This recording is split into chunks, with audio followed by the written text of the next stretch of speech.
Praise the Lord. ஹalleluya. ஸ்தோத்திரம் ஸ்தோத்திரம் ஸ்தோத்திரம் ஸ்தோத்திரம். கர்த்தருடைய மிகவும் பரிசுத்தமுள்ள நாமம் இந்த ஆசீர்வதிக்கப்பட்ட காலை வேளையில் மகிமைப்படட்டும். பிரியமுள்ள தேவ பிள்ளைகளே, நாம் ஒரு மனதோடு 2020 டிசம்பர் மாதம் 23ஆம் தேதி புதன்கிழமை காலையில் ஹalleluya ஸ்தோத்திரம் நம்முடைய உபவாச ஜெபத்தின் ஆமீன் 13வது நாளிலே ஆமீன் நம்முடைய கர்த்தருடைய பாதத்தில் கடந்து வர தேவன் நமக்கு ஏற்படுத்தி கொடுத்த இந்த நல்ல வாய்ப்புக்காய் நாம் நன்றியுள்ள இருதயத்தோடு தேவனை துதிப்போம், ஸ்தோத்தரிப்போம். கைகளை உயர்த்தி ஆமீன் உற்சாகத்தோடு நாம் அவரை துதிப்போம். ஸ்தோத்திரம் அப்பா, ஸ்தோத்திரம் அப்பா, ஸ்தோத்திரம் ஸ்தோத்திரம் ஸ்தோத்திரம் அப்பா, ஸ்தோத்திரம் அப்பா. ஹalleluya ஹalleluya ஸ்தோத்திரம் ஸ்தோத்திரம். கடந்த பகல் முழுவதும் தேவன் நம்மை பாதுகாத்து நடத்தினார். கைகளை உயர்த்தி எஸ் லார்ட், தேங்க்யூ ஜீசஸ் அமீன். கடந்த பகல் எல்லாம் எங்களை நடத்தினீர், அதற்காக ஸ்தோத்திரம் ஸ்தோத்திரம் ஸ்தோத்திரம். கடந்த ராத்திரியில் நமக்கு நல்ல தூக்கத்தை கொடுத்தார், அதற்காக ஸ்தோத்திரங்களை செலுத்துவோம். கைகளை உயர்த்தி ஸ்தோத்திரம் ஸ்தோத்திரம் ஸ்தோத்திரம் அப்பா. இந்த நாளை காண செய்தாரே, அதற்காக இந்த நாளை காணும்படிய பாக்கியம் கொடுத்தாரு. அமீன். எத்தனை பேர் படுத்து தூங்கி இந்த நாளை பார்க்க முடியாமல் போன போது தேவன் இந்த நாளை காண நமக்கு கிருபை செய்தார், அதற்காக ஸ்தோத்திரங்களை செலுத்துவோம். ஸ்தோத்திரம் ஸ்தோத்திரம் அப்பா. அது மட்டுமல்ல, இந்த பகலில் நம்மை வெற்றியோடு நடத்தி கொண்டு போகிற தேவனுக்கு நன்றிகளை செலுத்துவோம். கர்த்தர் நல்லவர், அவருடைய கிருபை என்றும் உள்ளது.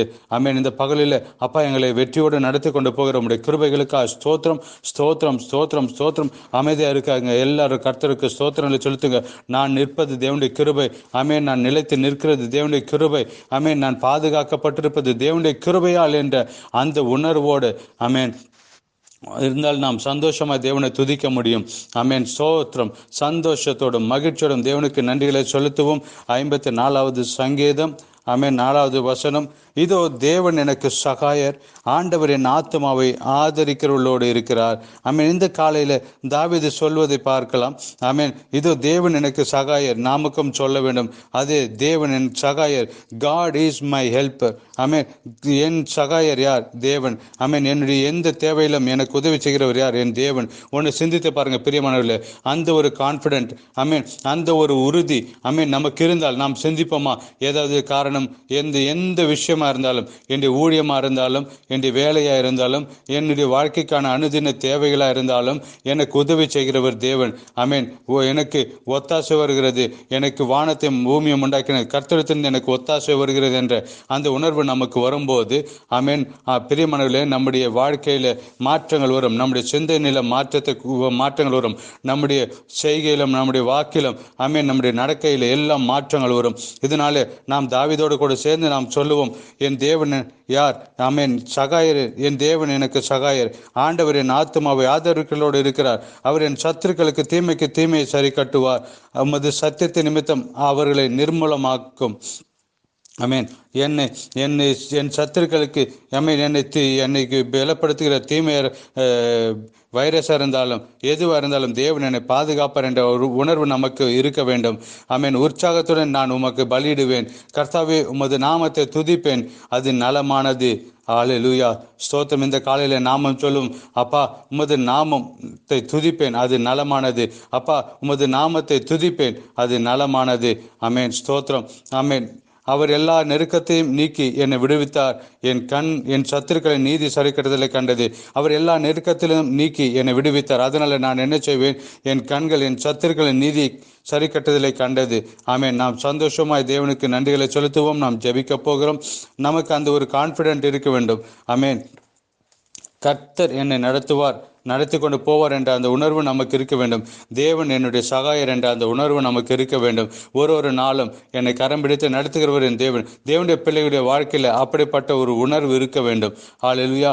நாம் ஒரு மனதோடு ஜெபிப்போம். எங்கள் பரலோகத்தின் தகப்பனே, இந்த உபவாச ஜெபத்தின் 13வது நாளில் அமேன் ஸ்தோத்திரம். நாங்கள் ஒரு மனதோடு உண்மை ஆராதிக்கவும் துதிக்கவும் வேறு தேசத்திலிருந்து வேறு நேரத்தில் அப்பா நாங்கள் உண்மை துதிக்க தேவனுக்கு ஏற்படுத்தி கொடுத்த இந்த நல்ல நேரத்திற்காக நன்றி. கடந்த ராத்திரியில் எங்களை பாதுகாத்தீங்களே ஸ்தோத்திரம். கடந்த ராத்திரியில் எங்களுக்கு நல்ல தூக்கத்தை கொடுத்தீங்களே ஸ்தோத்திரம். இந்த நாளை அப்பா காணும்படியா சந்தோஷத்தோடு இந்த நாளை காண செய்தீரே ஸ்தோத்திரம். அப்பா இந்த நாளில் எங்களை வெற்றியோடு நடத்தி கொண்டு போகிற உங்களுடைய கிருபைக்காக ஸ்தோத்திரம். இந்த நாளில் இந்த சத்தத்தை கேட்கிற எல்லாருக்காக ஜெபிக்கிறோம். அப்பா உங்களுடைய பிள்ளைகளுடைய தேவைகளில் உங்களுடைய கிருபை, அளவில்லாத கிருபை கடந்து வரட்டும். யாரும் கெட்டு போகாமல், அமேன் அமேன், யாரும் சோர்ந்து போகாமல், பலவீனப்பட்டு போகாமல், கர்த்தாவே எல்லாரையும் உடைய உள்ளங்கையில் வரைந்து வைத்திருப்பதற்காக ஸ்தோத்திரம். அவருடைய குடும்ப வாழ்க்கை ஆசீர்வதிக்கப்படட்டும். அவருடைய அனுதின தேவை, வாழ்க்கைக்கான தேவைகள் ஆசீர்வதிக்கப்படட்டும். அவருடைய பிள்ளைகள் ஆசீர்வதிக்கப்படட்டும். இவர்கள் தேவனால் ஆசீர்வதிக்கப்பட்டவர்களாக இருக்கட்டும். இவருடைய சமாதானம் பெரிதாக இருக்கட்டும். இவர்கள் எந்த தேசத்தில் வாழ்கிறார்களோ அந்த தேசத்தில் இவர்கள் ஆசீர்வாதமாக இருக்கட்டும். இவர்கள் உயர்வை பெற்றுக்கொள்ளட்டும். இவர்கள் தலை உயரட்டும். ஆமா இப்பா, இவர்கள் ஒரு நாளும் தலை குனிந்து போகக்கூடாது. அல்லேலூயா. நம்முடைய பிள்ளைகளை நீர் ஆசீர்வதித்து உயர்த்தினதுக்காக ஸ்தோத்திரம் அப்பா. விசேஷமாய் வியாதியை யாராலும் இந்த சத்தத்தை கேட்டால் அவர்கள் இயேசு கிறிஸ்துவின் நாமத்தில் சுகத்தை பெற்றுக்கொள்ளட்டும். பரிபூர்ண சுகத்தை பெற்றுக்கொள்ளட்டும். பரிபூர்ண சுகத்தை பெற்றுக்கொள்ளட்டும்.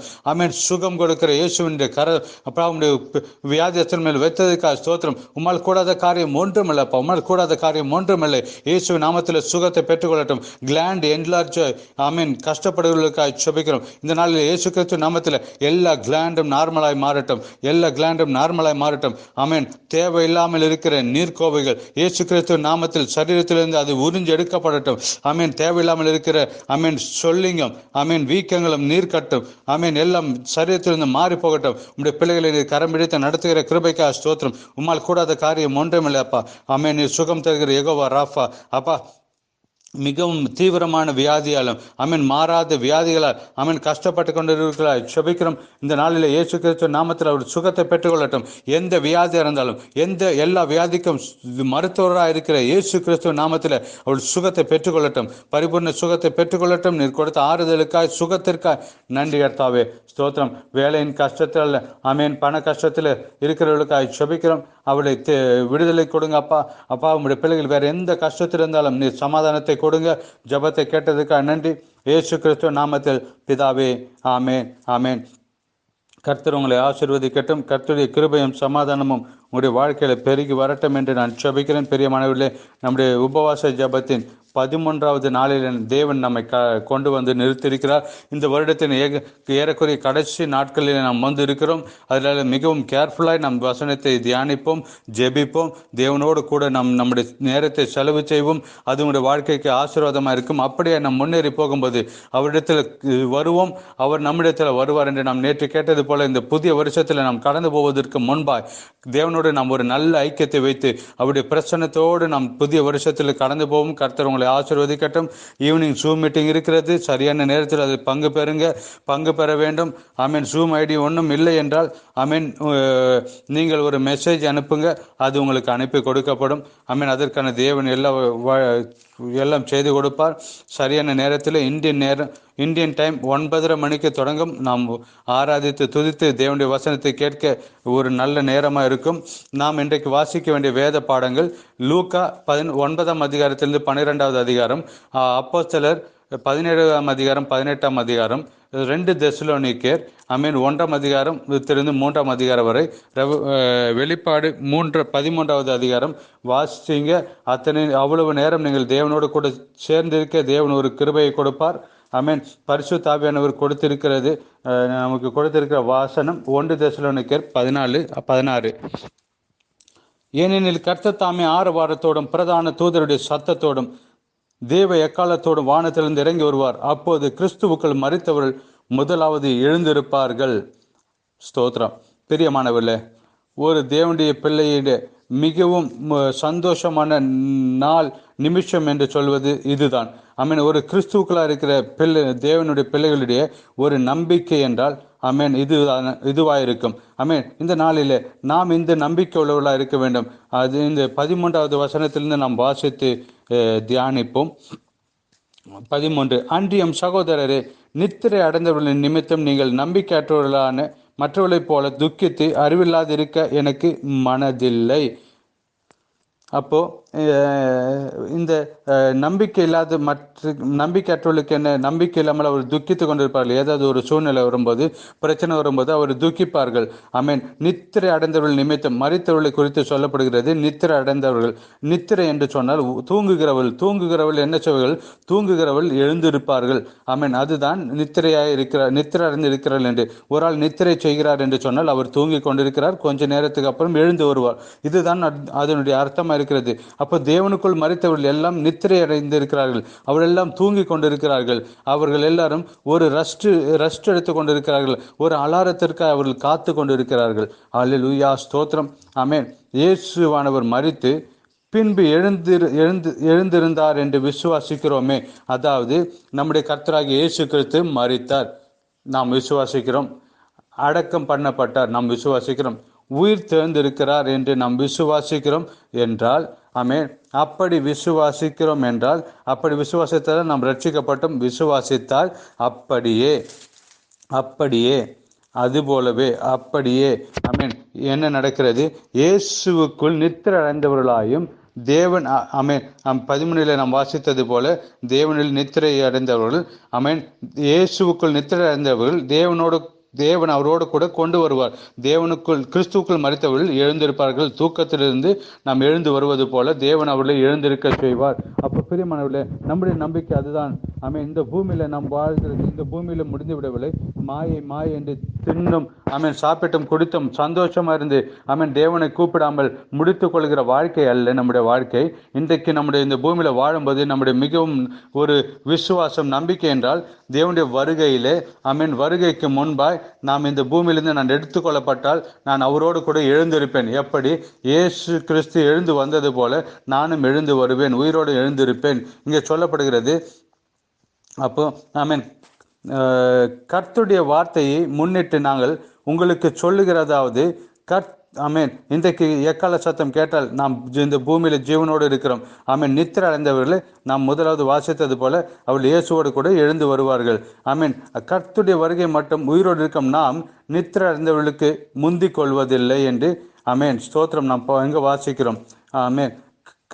ஏனெனில் கர்த்தர் தாம் ஆரவாரத்தோடும் பிரதான தூதனுடைய சத்தத்தோடும் தேவ எக்காலத்தோடும் வானத்திலிருந்து இறங்கி வருவார். ஆமென். அப்போ நம்மை கொண்டு போக நம்முடைய மணவாளன் பரலோகத்திலிருந்து இறங்கி வருவார். நமக்கு ஒரு ஸ்தலத்தை ஆயத்தம் பண்ணி நம்மை கூட்டி கொண்டு போக அவர் வருவார். அவர் பரலோகத்திலிருந்து இறங்கி வருகிறார். கிறிஸ்துவில் மரித்தவர்கள் முதலாவது எழுந்திருப்பார்கள். அதாவது கிறிஸ்துவில் மரித்தவர்கள் முதலாவது எழுந்திருப்பார்கள். பிறகாக ஜீவனோடு இருக்கிற நாம், ஆமென், உயிரோடு இருக்கிற நாம் கர்த்தருக்கு எதிர் கொண்டு போக, ஆமென், மேகங்கள் மேல் அவரோடு கூட ஆகாயத்தில் எடுத்து கொள்ளப்பட்டு அப்போது நாம் மறுரூபமாவோம், மேகத்தில் எடுக்கப்படுவோம், நாமும் இயேசுவுக்கு எதிர்கொண்டு போவோம். இதை நாம் எப்போதும் தேவனோடு கூட இருப்போம். ஆமென். பிறகு நம்முடைய வாழ்க்கை எங்கே? தேவனோடு கூட. பிரியமானவர்களே, இந்த துக்கம் நிறைந்த, கண்ணீர் நிறைந்த இந்த உலகத்தில், பிரச்சனை நிறைந்த இந்த உலகத்திலிருந்து நமக்கு ஒரு பரிபூர்ண விடுதலை தேவன் அவருடைய வருகையில் நமக்கு கொடுப்பார். அதை நாம் பாடுகிறோம். ஆமென். கர்த்தர் தாம் ஆரவாரத்தோடும் பிரதான தூதனுடைய சத்தத்தோடும் எக்கால சத்தத்தோடும் வானத்திலிருந்து இறங்கி வருவார். எவ்வளவு சந்தோஷம், எவ்வளவு சந்தோஷம்! இந்த பூமியின் கண்ணீரும் துக்கமும் பிரச்சனை எல்லாம் மாறி நாம் எங்கே இருப்போம்? ஆமென். பரலோகத்திற்கு தேவனோடு கூட கடந்து போவோம். ஆமென். அது மட்டுமல்ல, ஆமென், ஹல்லேலூயா, இவ்விதமாய் நாம் எப்போதும் கர்த்தரோடு கூட இருப்போம். ஆமென். அந்த ஒரு அனுபவம், அந்த ஒரு முகூர்த்தம் நம்முடைய வாழ்க்கையில மிகவும் முக்கியமான நிமிஷமா இருக்கிறது. பிரியமானவர்களே, இந்த நாளில, இந்த 13வது உபவாசத்து நாளில இந்த செய்தியை கேட்கும் போது, ஆர் யூ ரெடி? நீங்க தயாரா இருக்கீங்களா? எக்கால சத்தம் கேட்பதற்கு, தேவனுடைய எக்கால சத்தத்தில் நீங்கள் எடுத்துக்கொள்ளப்பட தயாரா இருக்கிறீங்களா? தேவன் மீது நம்பிக்கை வைத்திருக்கிறவர்கள் மட்டுமே அந்த எக்கால சத்தத்தை கேட்க முடியும். தேவனுடைய எக்கால சத்தம் சில வீடுகளில், ஆமென், கணவன் மனைவி படுத்து தூங்கும் போது 2 அலாரம் வைத்து தூங்குவாங்க. ஒன்று மனைவி வைப்பாங்க, ஒன்று கணவன் வைப்பார். கணவனுடைய நேரத்திற்கு எழுந்திருக்க வைப்பார்கள். உங்களுக்கு ஒன்று தெரியுமா? கணவன் வைக்கிற அலாரத்தை வைக்கும்போது கணவன் மட்டுமே கேட்பார், மனைவியுடைய அலாரத்தை மட்டுமே கேட்பார். உதாரணம் சொன்னால், கணவன் 4 மணிக்கு எழுந்திருக்க வேண்டும் என்றால் 4 மணிக்கு வைத்த அலாரத்தை கேட்டு கணவன் எழுந்திருப்பார், மனைவிக்கு தெரியாது. மனைவி 4:30 மணிக்கு வைத்த அலாரத்தை கேட்டு எழுந்திருப்பார். இதுபோல தேவனுடைய எக்கால சத்தத்தை, ஆமென், நம்முடைய காதுகளை கூர்மைப்படுத்தி ஆயத்தப்படுத்தி வைத்திருந்தால் மட்டுமே அந்த எக்கால சத்தத்தை கேட்க முடியும். மறந்து விடாதீங்க. ஆமென். அவருடைய எக்கால சத்தத்திற்கு நம்முடைய காதுகளை ஆயத்தப்படுத்தி வைத்தால் மட்டுமே நாம் அந்த சத்தத்தை கேட்க முடியும். அதனால நாளினாலே நம்முடைய எப்போதும் நமக்குள்ளாய் எப்போதும் ஒரு நம்பிக்கை இருக்க வேண்டும். என் தேவன் வருவார் என்று நாம் வாழ வேண்டும். ஐயோ இனி எப்போ வருவார் என்று சொல்லி நோவாவின் காலத்தில் வாழ்ந்தது போல இல்லாமல் எப்போதும் நம்பிக்கையோட இன்றைக்கு வருவாரா, இன்றைக்கு வந்து இல்லைங்கள் நாளைக்கு வருவார் என்று அப்படிப்பட்ட ஒரு விசுவாசத்தோட நம்பிக்கையோடு நம்முடைய பரிசுத்தமான வாழ்க்கையை பாதுகாத்து தேவனுக்காய் வாழ வேண்டும் என்று இந்த 13வது நாளிலே பரிசுத்தர் நமக்கு ஞாபகப்படுத்துகிறார். இன்றைக்கு என்னுடைய மனவாளன் வருவார் என்று விசுவாசித்து நாம் வாழ வேண்டும். கர்த்தர் அதற்காக உங்களை ஆயத்தப்படுத்தட்டும். விசுவாசத்தோட முன்னேறி போவோம். கர்த்தர் நமக்கு உதவி செய்வார். ஆமென். நம்பிக்கையுள்ளவர்களாய் வாழ்வோம். ஆமென்.